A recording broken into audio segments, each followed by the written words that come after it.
आप एक एक्सपेरिमेंट खुद कीजिए, एक संतरा ले लीजिए और संतरा को 2 संतरे ले लीजिए, एक संतरे को दबाइए अच्छी तरह से अपने हाथों से। ये दबाने का जो टोटल वेट होता है वो अबाउट 20 केजी, 20 केजी का वेट बाहर रखता है। जब ये दबता है तब तक जब तक कि आपको एक्सट्रीम पेन ना हो, यानी एक्सट्रीम पेन तब होता है जब आपके बॉडी के सेल्स, ब्रेस्ट के सेल्स टूट जाते हैं। आप एक एक्सपेरिमेंट खुद भी कर सकते हैं, ये मैमोग्राम खुद भी कर सकते हैं। आप 2 संतरे लीजिए, उनमें से एक संतरे को अच्छी तरह दबाइए, खूब दबाइए और दोनों संतरे को छोड़ दीजिए। 3-4 दिन बाद जाके दोनों संतरे को इंस्पेक्ट करेंगे तो आप गौर करेंगे जिस संतरे को दबाया था वो अंदर से सड़ चुका होगा। समझ रहे हैं आप? क्योंकि अंदर के जो सेल्स हैं वो तोड़ दिया आपने। अब जब सड़ गया इसी को बोलते हैं कैंसर। आपका क्या किया उन्होंने, अंदर के सेल्स को तोड़ डाला। और जब बार बार ये करेंगे तो पहले से अगर कोई किसी का छोटा मोटा ट्यूमर रहा होगा, यूं ही होकर रहता ही है, तो वो टूटेगा तो अब वो कैंसर में कन्वर्ट हो जाएगा, यानी कि वो पूरे बॉडी में फैलने की शक्ति, वो रैबिट बन जाएगा। रैबिट मतलब रैबिट कैसे बनता है, ये इस तरह से बनता है, खरगोश वाला कैंसर सेल, राइट, जो कभी डॉक्टर्स का एक सूचा करना था लेकिन आपने उसको रैबिट में कन्वर्ट कर दिया। तो मैं ये बोलना चाह रहा हूँ बहुत ही क्लियरली, ये लाइव भी चल रहा है इस वक्त, तो मतलब ये रिकॉर्डेड भी है, बुक में भी है कि मैमोग्राम से कैंसर डिटेक्ट नहीं होता है, मैमोग्राम से कैंसर बनाया जाता है मैमोग्राम के बहाने। तो मैमोग्राम से कुछ डिटेक्ट नहीं होता, सिर्फ वो कैंसर बनाने की मशीन है। और आपको ये एजुकेट कर दिया, मिस इन्फॉर्म कर दिया कि इससे आपके कैंसर डायग्नोस कर किया जाएगा। ये आप समझिए कि कैंसर क्या है, ये समझिए, आपको समझ आ जाएगा कि मैमोग्राम कैसे कैंसर बनाता है। मान लो ये आपका घर है, मान ये घर नहीं, आपकी बॉडी है, ये रूम, यहाँ पे बड़ा सा एक बॉम्ब लग जाता है, बड़ा सा छेद हो जाता है। अब इस छेद को भरने के लिए आप क्या करेंगे, आप मजदूर बुलाएंगे और सीमेंट लेंगे, ब्रिक्स लेंगे और उसको ठीक करने लगेंगे। तो ये हील हो गया, दीवार ठीक हो गई, पेंट कर दिया, दोबारा पहले जैसा हो गया। तो हीलिंग प्रोसेस क्या है कि वो आपने बाहर से सामान मंगाया और उसको दोबारा से कर दिया दीवार बनने। अब जरा सोचिए, दीवार बनने के बाद भी दीवार बनाने का काम अगर हम नहीं रोकते हैं, यानी कि ईंटें आती जाती हैं, मजदूरी ईंटें लगाते जाते हैं, तो क्या होगा, ये पूरा कपड़ा ही ईंट से भर जाएगा। That is called cancer. Cancer means healing process never stops. Healing का जो मैकेनिज्म है बॉडी का, हीलिंग जब हो जाती है तो मैकेनिज्म बॉडी स्विच ऑफ कर देता है। कैंसर पेशेंट में उसकी हीलिंग चलती रहती है उसके बाद भी। तो पहले तो इंजरी कर दो बॉडी में, जो कि इससे होता है। इंजरी जब रिपीटेडली होने लगेगा तो बॉडी सोचेगी कि ये बार बार खत्म होता है तो हम इसकी हीलिंग को करेंगे नहीं। That is cancer. कैंसर का जो असली मैकेनिज्म है, हीलिंग प्रोसेस जो है बॉडी का, वो अगर ना रुके हील होने के बाद भी, तो इसी को कैंसर बोलते हैं। तो ये इंजरी बार बार करेंगे। आप गौर कीजिएगा, ये लिखा हुआ है 40 साल के बाद हर महिला को 6 महीने में एक बार मैमोग्राम कराना चाहिए। तो तब तक कराएंगे जब तक कि आपकी हीलिंग प्रोसेस में वो कैंसरस टर्नओवर ना आ जाए, टर्न अराउंड ना आ जाए। तो ये एक ट्रैप है। अच्छा, जो मैं आपको बता रहा हूँ, अगर आप में से कोई है जिनके डॉक्टर ने आपको ब्रेस्ट मैमोग्राम के लिए बोला, सजेस्ट किया, वो यही वाला वीडियो या वो वाली किताब लेके दिखाइए कि आपने तो बोला था लेकिन यहाँ तो थ्योरी कुछ और ही है। दोनों बात एक साथ सच नहीं हो सकती। आइदर आई एम राइट और दे आर राइट। लेकिन लाइफ एंड डेथ का आपका मामला है तो आपको आगे बढ़ के पूछना पड़ेगा। मुझसे भी पूछिए, आप जो सवाल है आप पूछ रहे हैं, शाम को भी मैं जवाब दूंगा। बट जिन्होंने भी आपको जो भी रिकमेंड किया, यू शुड कन्विंस योरसेल्फ कि वो करेक्ट है या गलत है। देखिए, अब एक आता है, एक नई चीज है, पिछले 20 सालों में पेट स्कैन। पेट स्कैन में ये बोलते हैं कि 4th स्टेज कैंसर हो गया, 3rd स्टेज कैंसर हो गया, ऐसे बोलते हैं। पेट स्कैन क्या होता है, इसको समझने के बाद आपको ये खेल पूरा समझ जाएंगे।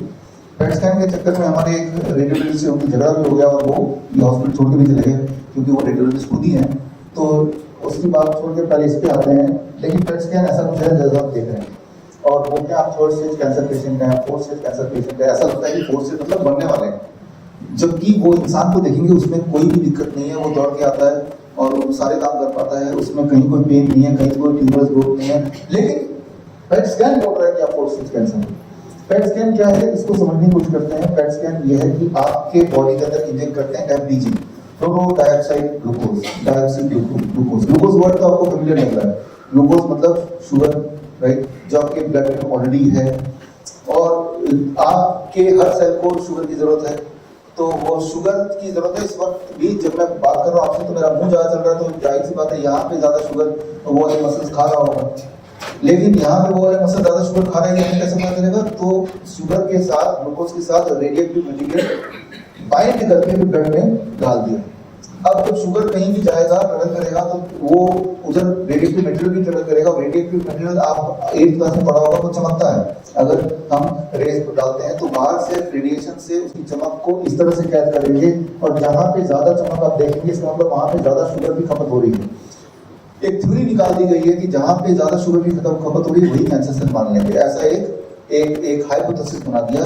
मोर sugar eating cells are considered to be cancer cells. जिस प्रकार एक थ्योरी में बनाता हूँ कि जो बच्चे ज्यादा खाना खाते हैं वो ज्यादा शैतान है, ऐसा कुछ बनाता हूँ।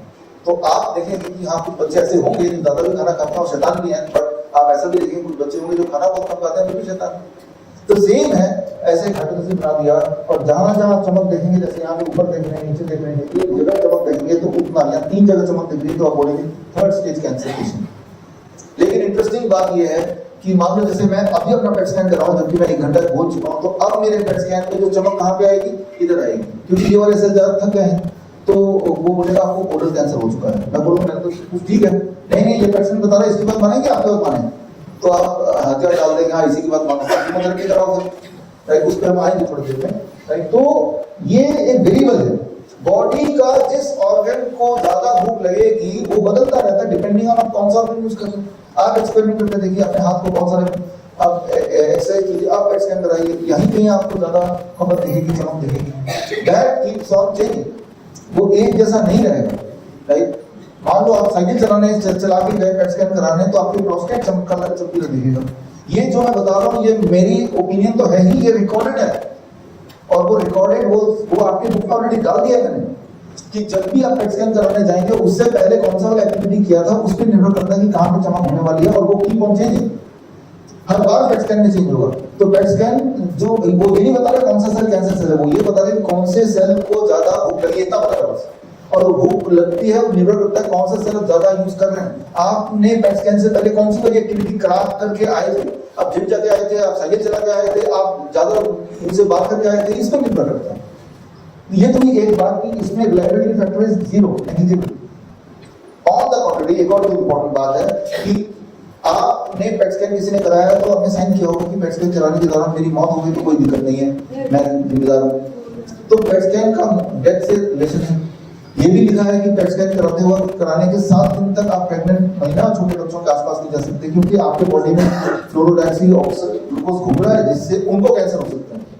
इमेजिन कीजिए आपके बॉडी में कोई केमिकल है जिससे बाकी लोगों को कैंसर हो सकता है, तो उस वाले केमिकल से आपको हो सकता है कि नहीं हो सकता? सबसे बड़ी बात, और आप साइन भी कर देते हैं, पूछते भी नहीं है सवाल कि मेरे बॉडी में जो आपने डाला उससे इसको हो सकता है जो कि थोड़ी दूर है मुझसे, तो मेरे बॉडी में जो डाला है उससे मुझे कैंसर नहीं होगा। वो बोलेगा हाँ होगा, बहुत माइनर चांस है। अब ये माइनर कितना माइनर है? अब ये सोचिए कि जिस जो मेरे से दूर है, मुझे छू भी मिल रहा है, उसे कैंसर हो सकता है, तो मेजर चांस हुआ ना। अब जब कैंसर रियल में होगा, जब आपको रियल तकलीफ होगी, यानी पेन होने लगेगा, ट्यूमरस ग्रोथ होने लगेगा, वीकनेस होने लगेगी, हीमोग्लोबिन डाउन जाने लगेगा, जो कि रियल सिम्टम है कि आपके बॉडी में खरगोश बन गया, तब वो बोलेगा देखो पेट स्कैन से मैंने पहले बताया था ना।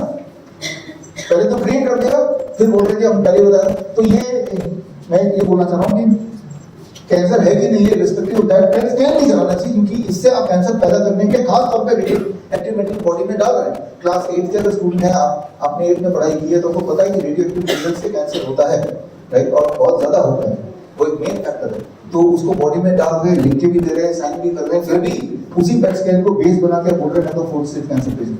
That is the irony, problem यही है। तो कैंसर के नाम से जितने भी डिटेक्शन के तरीके हैं वो कैंसर को डिटेक्ट नहीं कर रहे हैं, वो कैंसर को क्रिएट कर रहे हैं, ये समझ में। अब लोग दोबारा से पूछेंगे तो फिर पता कैसे चलेगा हम कैंसर से? दोबारा से वो पॉइंट निकाल दूंगा, ऐसे पता चलेगा। जितनी बार आप ये सवाल पूछेंगे उतनी बार ये पॉइंट आप देखेंगे, क्योंकि पता नहीं चल सकता कि आज आपके सेल का बिहेवियर ऐसा है तो कल कैसा बिहेवियर रहेगा, वो सिर्फ भविष्य बता सकता है, आपको अभी बैठे नहीं पता सकता। जो लोग ये बोलते हैं कि आपके बॉडी में टाइम बम फिट है और वो कभी कर सकता है, वही तो आधार है आपको डराने का। That is the basis, but that is not scientifically proven. अब आते हैं कि रेडिएशन और कीमोथेरेपी या सर्जरी। देखिए जो कछुआ है अपने बॉडी में, जो सबकी बॉडी में है, अगर आप रेडिएशन, कीमोथेरेपी, सर्जरी इनमें से कुछ करेंगे तो कछुआ जो है खरगोश में बदल जाता है। इसके सबूत मैंने बुक में डाल दिए। कीमोथेरेपी, रेडिएशन कॉजेस कैंसर, सारे सबूत में। कीमोथेरेपी, रेडिएशन कॉजेस कैंसर, यानी कि खरगोश बन जाता है, कछुए को खरगोश बना देते हैं। इसके सारे एविडेंस बुक में है। आपको जब किसी ने बोला हो कीमोथेरेपी कराने के लिए तो उसको बोलिए ये देखिए कीमोथेरेपी एविडेंस, राइट? तो कीमोथेरेपी कॉजेज कैंसर, इसका अगर एक सबूत चाहिए वो बहुत ही इंटरेस्टिंग है कि कीमोथेरेपी का आविष्कारक कौन है? हिटलर। आपको मजाक लग रहा होगा, लेकिन ये सही बात है। आप खुद ही सर्च करके देख लीजिए, खुद ही सर्च करके देख लीजिए, मेरे बोलने में मत जाइए। कीमोथेरेपी किसने आविष्कार किया? हिटलर के कॉन्सेंट्रेशन कैंप में मस्टर्ड गैस एक्सपेरिमेंट होता था, जहां पे इम्यूनिटी को ओवर पीरियड ऑफ ह्यूमन लो करने का एक एक्सपेरिमेंट था। इंसान को रातों रात नहीं मारना है, लेकिन उसको जिंदा भी नहीं रखना, कुछ ऐसा करना है कि वो जिंदे लाश की तरह हो जाए। तब उन्होंने एक्सपेरिमेंट शुरू किया था जिसका नाम है याद रखिए मस्टर्ड गैस एक्सपेरिमेंट, जिसमें इम्यूनिटी धीरे धीरे डाउन होती है। कीमोथेरेपी एक तो है केमिकल थेरेपी की इम्यूनिटी डाउन। जो साइंटिस्ट या जो सो कॉल्ड साइंटिस्ट की टीम ने हिटलर की ये किया था, उसी टीम ने वर्ल्ड वॉर के बाद इसी का नाम उसी टीम ने कीमोथेरेपी रख दिया। Try to understand that. वहां पे तो लोगों की मजबूरी थी, उनको पकड़ पकड़ के कॉन्सेंट्रेशन कैंप में ले जाया जा रहा था। यहाँ तो खुद ही अपने आप को वॉलंटियर करते हैं कीमोथेरेपी मेरे ऊपर कर दो। तो जब तो आप बोल रहे हैं कीमोथेरेपी मेरे ऊपर कर दो, इनडायरेक्टली आप ये बोल रहे हैं कि मुझे कॉन्सेंट्रेशन कैंप में ले जाओ, मुझे बड़ा मजा आ रहा है। जितनी बार आप रेडिएशन में कराते हैं, जितनी बार आप कीमोथेरेपी कराते हैं, उतनी बार आप वॉलंटरली अपने आप को कॉन्सेंट्रेशन कैंप में ले जाते हैं, हिटलर के कॉन्सेंट्रेशन कैंप में। तो ये जो मैं बोल रहा हूँ, ये बढ़ा चढ़ा के बिल्कुल भी नहीं बोल रहा हूँ। वहां तो सिर्फ और सिर्फ उसकी जान लूटी जाती है, यहाँ तो आपका जान और माल दोनों लूटा जाएगा, वो भी बड़े ढोल धमाके के साथ, और आप खुश भी होंगे। तो कई बार लोग आते हैं कि मैंने तो 7 कीमोथेरेपी बोला था, 5 हो गया डॉक्टर, 2 और ले ही लेता हूँ। इसका क्या जवाब देंगे? अरे भाई जितना पॉइजन डल चुका, आप दोबारा पॉइजन क्यों लेना है? तो ये इसका जवाब ये कि कोई भी अगर मुझे बोलता है कि कीमोथेरेपी अगला करना है कि नहीं, there is no reason to say yes. आप असली कैंसर पेशेंट है तब भी कीमोथेरेपी करा के और अपने आप को बर्बाद नहीं करना है, ये है, राइट? तो अब आता है, अभी तक मैंने बताया आपको कि कैंसर के कॉन्टेक्स्ट में जो भी आपके साथ हुआ है वो कैंसर को बढ़ाने के लिए वो एक कैंसर इंडस्ट्री का एक ट्रैप है जिसमें आप हैं। तो करना क्या होगा? अगर असली वाला खरगोश अपने बॉडी में है, वो कैसे कर चलेगा? एक तो पॉइंट ऑफ से असली में हम कैसे पता करते हैं कि ये कैंसर पेशेंट है कि नहीं? Number 1, haemoglobin. अगर आपका हीमोग्लोबिन स्टीपली नीचे होता है, स्टीपली 1 महीने में 4-5 पॉइंट गिर गया, तो वो पहला इंडिकेशन है for all kind of cancer, right? वो पिछले महीने वो 12 था, 1 महीने के अंदर 12 से 8 आ गया। हाँ, अब अलर्ट है कि वो खरगोश है जो खा रहा है ब्लड को, पहला। दूसरा, extreme weakness with no explanation. Weakness तो आ रही है लेकिन एक्सप्लेनेशन नहीं समझ आ रहा है। तीसरा, कोई एक्सट्रीम पेन है बॉडी में, पूरे दिन भर रहता है, और वो या फिर ट्यूमरस ग्रोथ है। ये 3-4 चीजें हम देखते हैं जिससे हमें लगता है कि ये इंडिकेट कर रहा है कि ये खरगोश बॉडी में कुछ आया हुआ है। इसका मतलब जब ये पॉइंट सारे खत्म हो जाएंगे तो मतलब खरगोश अब दोबारा कछुआ बन चुका है। हीमोग्लोबिन आपका बढ़ने लग जाए, आपकी वीकनेस कम होने लग जाए, आपका ट्यूमरस ग्रोथ धीरे धीरे कम होने लग जाए, आपका पेन कम होने लग जाए, आपकी एनर्जी लेवल बढ़ जाए, इनके आप ठीक होगा। ये पैरामीटर जब रखेंगे तो आप सेफ है, इस पैरामीटर में कुछ नुकसान नहीं होगा और ये पैरामीटर धोखा भी नहीं दे सकता। जो मैंने अभी आपको बताया ये भी साइंटिफिकली ऑलरेडी प्रूवन है, उसके भी एविडेंसेस मैंने किताब में डाल दिए। तो कोई भी कैंसर हो या इवन क्रॉनिक किडनी डिजीज के पेशेंट हो, उनमें एक बात कॉमन होती है कि उनकी हीमोग्लोबिन स्टीपली डाउन होने लगता है। तो हीमोग्लोबिन को टेस्ट करने के लिए एक दो थोड़े से खून की जरूरत होती है, तो आप अपने आप को कोई हार्म भी नहीं करते हैं। महीने में एक बार टेस्ट करके एक कंक्लूसिव उसमें आप जा सकते हैं। तो इस तरह से आप ये पता कर सकते हैं कि वाकई में आप कैंसर पेशेंट है कि नहीं है, जो मैंने अभी आपको बताया। बस इसको सिंप्लीफाई करके, इसमें नुकसान कुछ नहीं। अब क्या करना क्या होगा? What we need to do? अगर आप कैंसर पेशेंट रियल में है, ये सारे सिम्टम है, तो क्या करें? तो आपको रीसेटिंग द बॉडी क्लॉक, आपके बॉडी क्लॉक को रीसेट करना है ताकि वो खरगोश जो है दोबारा कछुए में बदल जाए। बॉडी क्लॉक को रीसेट कैसे करना है इस पर हम आएंगे, लेकिन उससे पहले ये बात कर रहे थे एक तरह के पेशेंट की जिनके एक्स्ट्रा ग्रोथ वाले हैं। अब मैं बात करूंगा एक तरह के पेशेंट की जिनका ग्रोथ जो ब्लड वेसल्स ब्लॉक हैं, यानी कि कम ब्लड वेसल्स हैं या है तो वो ब्लॉक है। तो ये दूसरी तरह के एस्पेक्ट हैं। आज से 200 साल पहले इंसानों को करीब 80 तरह से बीमारियां होती थी, लेकिन अब जो लिस्टिंग है वो करीब 8000 तरह से बीमारियां होती हैं। तो अब अगर एक एक बीमारी करके हम बात करेंगे तो कभी खत्म नहीं कर पाएंगे। हो सकता है कि 2 मेजर तरह से हम इंसान बीमार होते हैं। एक तरह से मैंने बता दिया, क्या नहीं करना है वो बता दिया, और क्या करने जा रहे हैं वो मैं बताऊंगा। लेकिन उससे पहले आते हैं कि एक और तरह से जहां पे डालियां कम बनती हैं, ब्लड वेसल में ब्लॉकेज आ जाते हैं, तो इसके भी 4 रूल हैं। इससे क्लैरिटी आ जाएगी। क्लैरिटी आने से फायदा क्या है कि आपको डर नहीं लगेगा। मैं ये नहीं बोल रहा हूँ कि आप बीमार नहीं पड़ेंगे, ना ही ऐसा बोल रहा हूँ कि मैं बीमार नहीं पड़ता हूँ, लेकिन जब मैं बीमार पड़ता हूँ मुझे डर नहीं लगता बिल्कुल। कि मुझे क्लियरली दिख रहा है कि मुझे करना क्या और क्या नहीं करना, राइट। तो इतनी सी बात, तो डर नहीं लगना चाहिए और किसी में निर्भरता भी नहीं होनी चाहिए, ना तो किसी हॉस्पिटल में, ना फॉर दैट मैटर इस हॉस्पिटल में भी निर्भरता नहीं होनी चाहिए। तो ये 3 दिन में इतना कुछ आपको आ जाना चाहिए कि जो चीज़ हम यहाँ पे कराएंगे अगर फर्दर स्टडी करते हैं तो वही चीज़ घर पे करते हैं। लेकिन हम ऐसे कुछ लोग होते हैं जो घर पे नहीं करना चाहते, यहीं रह के करना चाहते हैं, वो आपकी चॉइस है, राइट। यहाँ पे 4 ही नियम है, इन चारों को समझ लेंगे तो आपने बहुत सारे सवाल आज जो लिखे हैं जिनका जवाब यही मिल जाएगा, इसलिए मैंने कुछ सवाल लिए नहीं क्योंकि उनका जवाब यहाँ देने वाला है। एक यूं मान लीजिए ये एक एक्वेरियम है और ये एक्वेरियम आप चलाते हैं, आप वर्ल्ड हेल्थ ऑर्गेनाइजेशन है इस मछलियों के लिए, आपने कानून बना दिया है कि आपको पता है कि नींद कितनी जरूरी है इनके जिंदा रहने के लिए, और मछलियों में खूबी क्या होती है, वो जब सोते हैं उनकी आंखें खुली रहती है, ये पता उनकी पलकें नहीं है, आंखें खुली रहती है। तो आपको कैसे पता चलेगा कि ये सो रहे हैं कि नहीं या सोने का नाटक कर रहे हैं? तो एक नियम बना दिया, डायग्नोस्टिक टेक्निक बना दिया कि जब भी हमें लगता है कि मछली सो रही है कि नहीं, तो हम उस मछली को पकड़ेंगे, उसको उठा के देखेंगे, अगर वो मछली हिलती डुलती नजर आ जाएगी मतलब वो सो नहीं रही थी, तो यानी कि डायग्नोस कर लिया कि मछली सो नहीं रही। तो आपने क्या किया as a doctor for the fish, आपने एक्वेरियम में जो भी मछली दिखी कि हिल डुल नहीं रही है तो सो रही है, सोने का नाटक कर रही है, ये जानने के लिए डायग्नोस्टिक रूल के मुताबिक आपने मछली को पकड़ा और हाथ में लिया, और जैसे हाथ में लिया वो हिले डुलने लगी, देखा ये नाटक कर रही थी, सोने का सो नहीं रही थी। तो इस मेथड से आप एक्चुअली क्या कर रहे हैं, डायग्नोस्टिक के बहाने मछलियों को जलाने का काम कर रहे हैं, उसको दिमाग करने का काम कर रहे हैं, राइट। तो ये हमें समझना पड़ेगा कि डायग्नोस्टिक का बहाना लगा रहे हैं लेकिन वो डायग्नोस नहीं करना चाह रहे हैं, उस बहाने अगर वो सो भी रहा है तो उसको जगाना चाह रहे हैं। लेकिन नाम क्या है, देखिए मैं तो भलाई के लिए इसके डेडिकेटेड हूँ और ये देखना चाह रहा हूँ कि सो रहे कि नहीं सो रहे हैं। इसको ऐसे समझिए कि इंसानी कॉन्टेक्स्ट में अगर आपको ये बिलीव करा दे कि आप बहुत दिमाग पढ़ने वाले हैं, पढ़ गए हैं, चाहे आप नहीं पढ़ रहे हैं, उसी से आपकी डेथ हो सकती है, उसी से आप बहुत फिजिकली बीमार पड़ सकते हैं। इसे कहते हैं nocebo effect, expectation of a poor outcome. जब आपको लगता है कि मेरा कोलेस्ट्रॉल बढ़ गया ऐसा बताया गया, मेरा क्रिएटिनिन बढ़ गया ऐसा बताया गया, मेरा पोटेशियम बढ़ गया ऐसा बताया गया, हालांकि कोई सिम्टम नहीं, ये जो सोच है ये अंदर से इतना खा जाती है नोसिबो इफेक्ट कि आपके बॉडी में one of the ventricle, left ventricle to very precise, ये बड़ा होने लगता है। इसे मेडिकल भाषा में बोलते हैं टेकोडोसुबो। टेकोडोसुबो जापानीज टर्म है, इसका मतलब इस तरह का मटका जिसमें ये जाते हैं ऑक्टोपस को पकड़ने के लिए। ऑक्टोपस जब अंदर चली आती है तो बाहर नहीं निकल पाती क्योंकि ऑक्टोपस के पैर को खोल लेती है, छोटी जगह जाती है, इसे बाहर नहीं निकल पाती। खैर ये स्टोरी छोड़िए, मैं ये बोल रहा हूँ कि आपके माइंड में जब पूरा आउटकम हो वो फिजिकल सिम्टम में कन्वर्ट हो जाते हैं। आपका एक वेंट्रिकल बड़ा हो गया, one of the heart part, और इससे आपके हार्ट का बैलेंस बिगड़ गया and you have a death which is called the वुडू death. तो आप यहाँ पे समझिए बहुत ही इंपॉर्टेंट बात है कि ये अगर सोच में भर दूं कि आप बहुत बीमार हो गए या होने वाले हैं, कि ये सोच काफी है आपको रियल में बीमार करने में। उसके सारे सबूत यहाँ पे दिए हुए हैं, ये सारे सबूत आपको fish tank model for heart care book में दिया हुआ है। और ये सोच आपके बॉडी में कैसे डालूंगा कि आप बहुत बीमार पड़ गए हैं? बहुत आसान तरीका है। पहला तरीका कोलेस्ट्रॉल। 1978 से पहले की किताब मेडिकल टेक्स्ट बुक में अगर पढ़ेंगे तो 300 से ऊपर जो कोलेस्ट्रॉल होता था उसी को हाई कोलेस्ट्रॉल माना जाता था। लेकिन 1998 आते ये 240 बन गया इंस्टेड ऑफ 300। यानी कि 1998 के बाद अगर किसी का कोलेस्ट्रॉल 260 है तो जो कि 1998 से पहले नॉर्मल होते थे, अब वो लोग हाई कोलेस्ट्रॉल के रेंज में आ गए, राइट।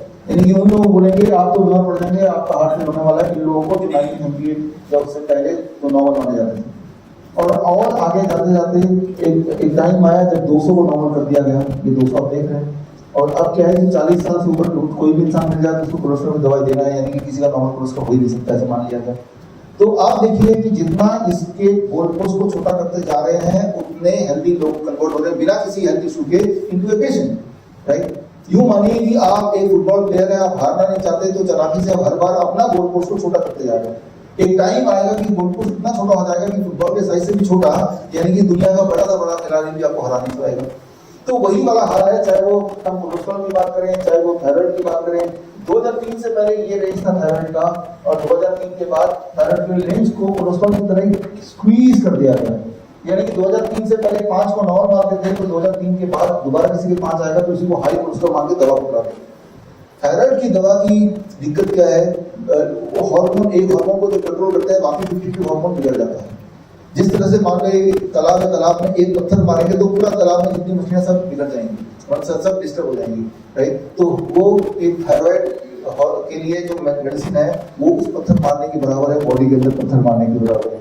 तो अब सेम क्वेश्चन आप किसी भी आप डायबिटीज की बात करें, ब्लड प्रेशर की बात करें, सारे आंकड़ों की इतिहास अगर देखेंगे तो इतिहास सेम मिलेगी कि वो हर थोड़े थोड़े साल बाद स्क्वीज ही होता जा रहा है और उसी रफ्तार से पेशेंट बढ़ते जा रहे हैं। यानी कि आपके दिमाग में डाल दिया नोसिफो इफेक्ट कि आप बहुत बीमार है, दवाई लीजिए। वो दवाई लीजिए स्लो पॉइजनिंग, उस पर आएंगे हम। लेकिन आप सबसे इंटरेस्टिंग इंपॉर्टेंट बात कर रहे हैं, हालांकि यहाँ पे 10% पेशेंट ही 50% है, लेकिन ये इंपॉर्टेंट है क्योंकि जो पेशेंट नहीं भी है उनका KFT report, KFT kidney function test की करा लो। और किडनी फंक्शन टेस्ट कराने से क्रिएटिनिन को पकड़ के देखो ये तो हाई है, आप घोषित हो गए कि आज सब किडनी पेशेंट है। तो क्या हाई किडनी पे क्रिएटिनिन होने से उनकी डेथ हो जाती है जल्दी जल्दी? ये स्टडी की गई 5388 पेशेंट्स पे जिनका हाई क्रिएटिनिन था, जो किडनी पेशेंट थे, उनमें ये पाया गया उल्टा, जिनका हाई क्रिएटिनिन रहता है उनमें डेथ कम होती है among the kidney patient in comparison to जिनका क्रिएटिनिन लो रहता है। यानी कि हाई क्रिएटिनिन का मतलब हाई डेथ नहीं, उल्टा लो डेथ है। तो जिन लोगों को बता दिया गया कि क्रिएटिनिन से डरना चाहिए, वो ये देखें, ये दुनिया का सबसे बड़ा ट्रायल आपकी आंखों के सामने भी है, किताब में मैंने डाल दिया है ताकि आप इसको दिखा सकें, राइट। तो जो डॉक्टर ने आपको बोला वो क्रिएटिनिन ज्यादा, क्या उसने कोई एविडेंस दिखाया? मैं तो दिखा रहा हूँ एविडेंस, उनसे भी मांगिए। तो अब क्रिएटिनिन किसी का अगर बढ़ता है तो बढ़ने के पीछे कारण क्या है? क्रिएटिनिन कोई आपका दुश्मन नहीं है, क्रिएटिनिन आपका दोस्त है। याद रखिए, जब भी कभी आपको इन्फेक्शन होगा, इन्फेक्शन तो सभी को होता रहता है, खांसी जुकाम बुखार, तब आपका सबका क्रिएटिनिन बढ़ जाएगा ताकि बॉडी प्रोटेक्शन मोड में आती है और ताकि इन्फेक्शन फैले ना।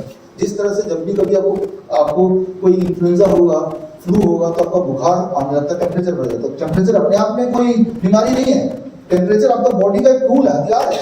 ठीक उसी तरह से क्रिएटिनिन तब बढ़ेगा जब आपको कोई बैक्टीरियल इन्फेक्शन होगा, उससे बचने के लिए, बचाने के लिए बॉडी क्रिएटिनिन को बढ़ा देती है। लेकिन इस बढ़े हुए क्रिएटिनिन को आप किडनी फंक्शन टेस्ट से जोड़ेंगे तो वो गलत बात है। आप एक एक्सपेरिमेंट कीजिए, आप अपना केएफटी टेस्ट कराइए, क्रिएटिनिन नाप लीजिए, फिर उसके बाद जो लोग मीट खाते हैं, मीट खाने की बोल रहा है, एक्सपेरिमेंट करने बोल रहा हूँ, उसके बाद खूब सारा मीट खा लीजिए, रेड मीट। अब 2 घंटे बाद आप केएफटी रिपोर्ट कराइए, दोबारा क्रिएटिनिन चेक कराइए, 2 घंटे के अंदर क्रिएटिनिन बढ़ जाएगा। 2 घंटे के अंदर क्रिएटिनिन बढ़ने का मतलब क्या होगा कि आपका किडनी फेल हो गया 2 घंटे में। इसका मतलब ये हुआ कि जब आपने एनिमल फूड खाया तो आपने क्रिएटिनिन खाया, ज्यादा क्रिएटिनिन खाएंगे तो वो ज्यादा क्रिएटिनिन ब्लड में रिफ्लेक्ट करेगा, बट उसका लेना देना कुछ नहीं है आपकी किडनी के फंक्शन टेस्ट से, राइट। आप जो लोग स्टेरॉइड लेते हैं उनका क्रिएटिनिन बढ़ जाता है। स्टेरॉइड आपके